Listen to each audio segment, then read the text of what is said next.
qu'on reçoit aujourd'hui, il est dans la catégorie des 58 à 60 kg. Il est considéré comme l'enfant terrible du Muay Thai et il est victorieux de cette ceinture dans le kickboxing. Permettez-moi l'expression. Je suis avec Jakis, le petit du. Jakis, comment tu vas? Ouais, je vais bien, monsieur. Tu vas bien? Non, mais ne m'appelle pas monsieur. Devant toi, tu es le king actuellement. Moi, je ne suis que Octobre, l'intervieweur. Comment tu vas? Je vais bien. Ok, on va parler comme un langage, on va parler comme chez nous à Côte d'Ivoire ici, pour te mettre à l'aise un peu. D'accord, il n'y a pas de problème. C'est bon? C'est bon. D'accord. Bon, Jakis, je vois, il y a beaucoup de tout petit ton visage, blessure et tout ça là. C'est quoi? Qu'est-ce qu'il y a? Ouais, bon, sur le ring, c'est autre monde. Ok. Voilà, sur le ring, c'est autre monde. Ok. C'est que les spectateurs, les fans, ce qu'ils voient, c'est pas le vrai. Ah ouais? Le vrai, c'est d'être sur le terrain. Ah bon? Ouais. Bon, comment ça? Explique-nous un peu. Ça veut dire quoi? Ouais, bon, pour ces blessures-là, Uh-huh. il y a des gens qui imaginent, mais qui pensent que le gars m'a vraiment tabassé. Non, Ok. c'est un coup de tête. Ok. Voilà, j'ai eu des blessures, voilà, avec les coups irréguliers. Ok. Ce sont des coups de tête. Ça, c'était à la dernière seconde. D'accord. Et ça, c'était au deuxième round. Ok.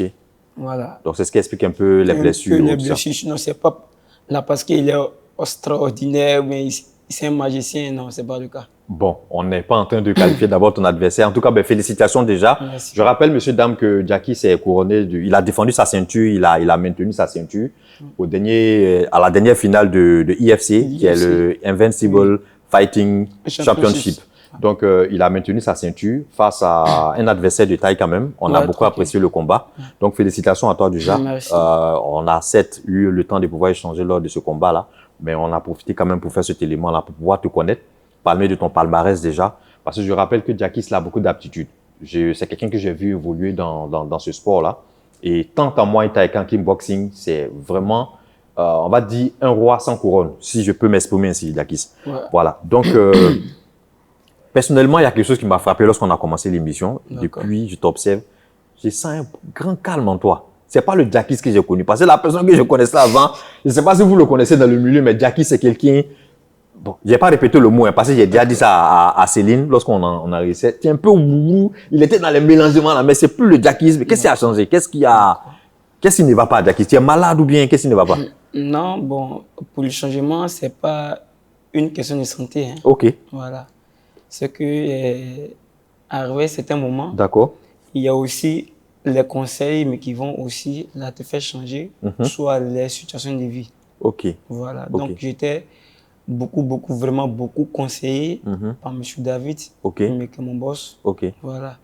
Parce qu'il me disait à tout moment, bon, j'ai toutes sortes de performances, de qualités, mais il me manque une seule chose. D'accord. Voilà. Je ne suis pas discipliné. Okay. Voilà. Comme donc, quoi la discipline, c'est quelque chose de beaucoup important. C'est vraiment important dans le domaine du sport. Parce que là, pour être un bon combattant, un bon sportif, il faut être discipliné, très discipliné. D'accord. Voilà. Avec la discipline, on peut arriver à tout. Mais attends, mais Jakis, toi, tel que je te connais là, c'est quoi David a dû te dire? Je sais qu'il est préparateur mental. Mais c'est quoi il a dû te dire? Mais il t'a pas drogué par exemple, mais il t'a pas donné un médicament là-bas. Tu as changé, mon gars. Non, je fais. Jakis, tu chocolat, tu parles doucement. Qu'est-ce qu'il a dû? Comment ça s'est passé en fait? Comment ça se passe avec David? Bon, pour te répondre à cette question, d'abord, j'aimerais vous dire que je ne fume pas, je ne bois pas. Ok. Je ne mange pas piment, tout ça. Ok. Tout ce qui peut me mélanger la cervelle, non. Ok. Nous ne sommes pas amis. D'accord. C'est que bon, c'est pas une seule fois qu'il m'a vraiment parlé, il m'a vraiment conseillé à plusieurs reprises. Ok. Parce que quand il me parlait, bon, moi, il me disait que bon, j'ai déjà tout eu à la rue. Donc, je fais ce que je veux, mais ça rattrape. Ok. Voilà, donc, au fil du temps, mais quand j'ai vu que ça était en train de me rattraper, il faudrait que moi-même, je m'en remettais au fait. Ok. Voilà, pour dire, je dois rester tranquille. Faire une rétrospection sur soi-même. D'accord, d'accord. Bon, vraiment, je suis étonné.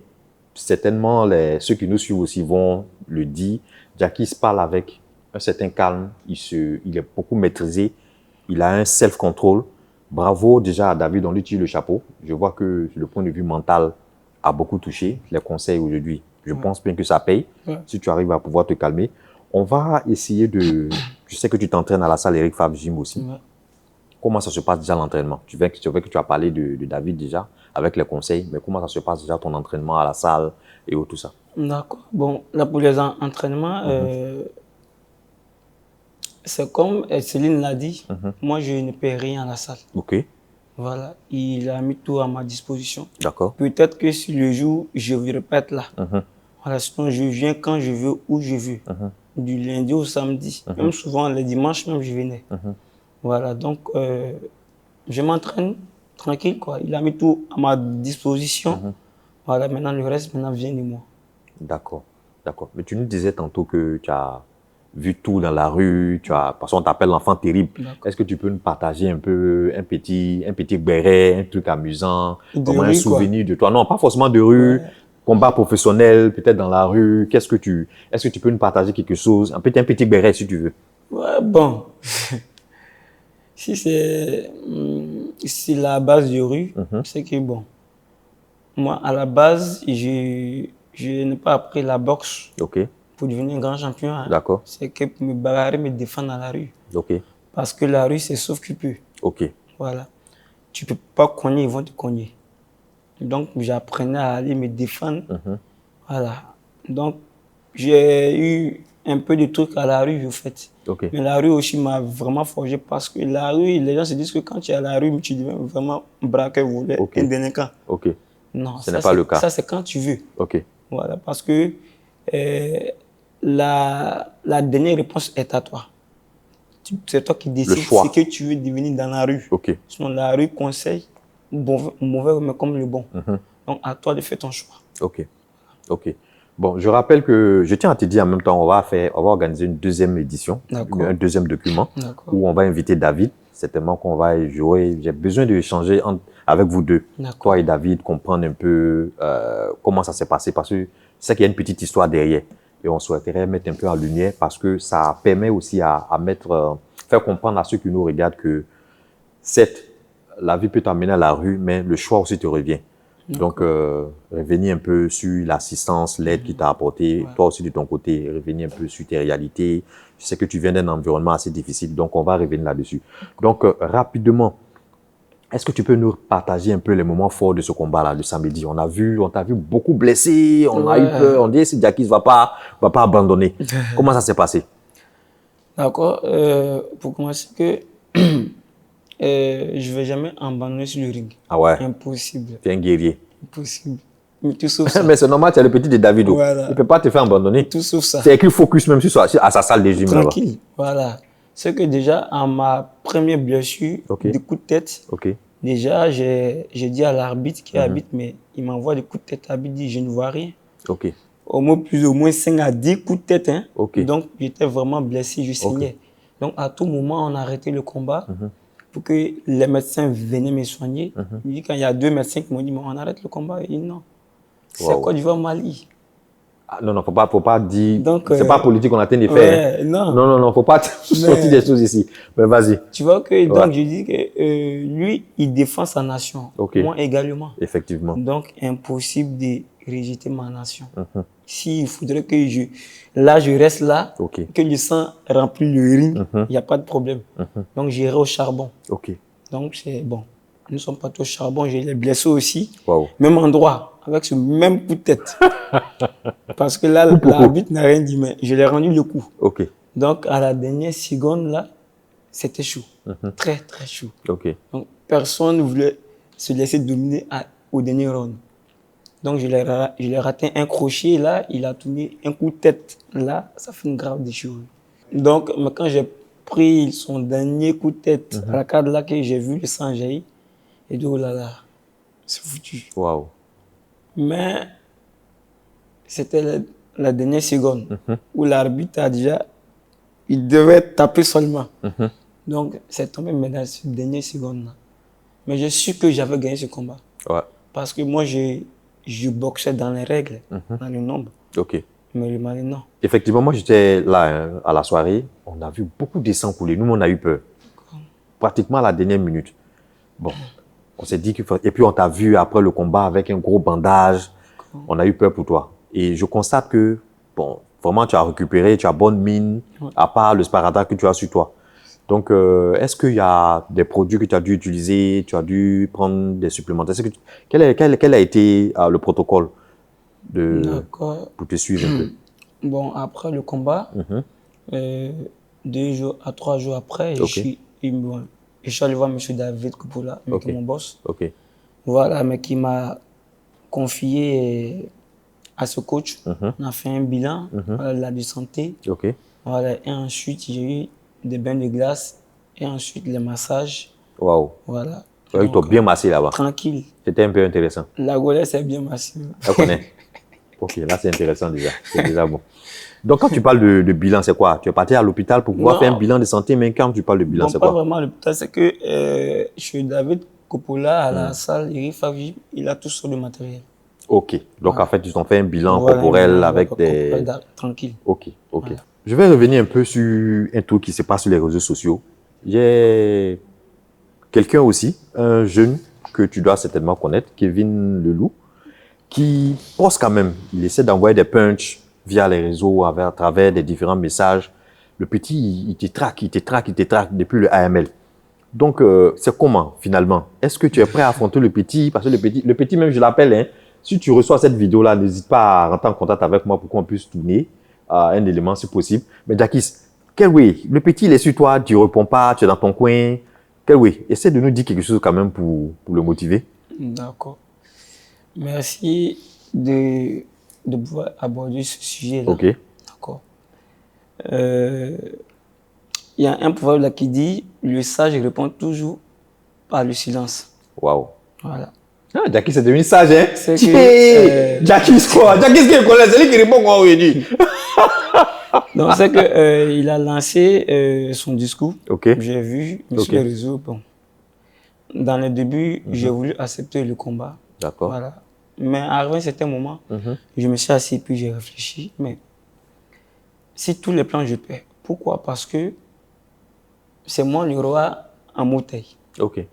C'est moi le roi aussi en kickboxing, dans ma catégorie.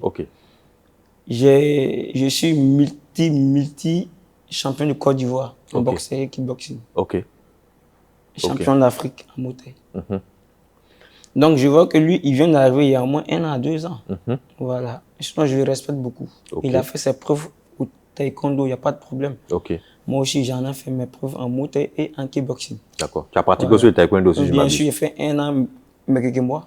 D'accord. Et je suis même un jour allé avec mon coach David Coppola à Cocody. Aller faire un peu... Voilà. Donc, pour ce combat-là, je ne vais pas répondre. C'est que il n'a qu'à combattre au fait. Il n'a qu'à faire ses preuves. Il n'a qu'à faire ses preuves en kickboxing. Il n'a qu'à monter d'échelle à échelle.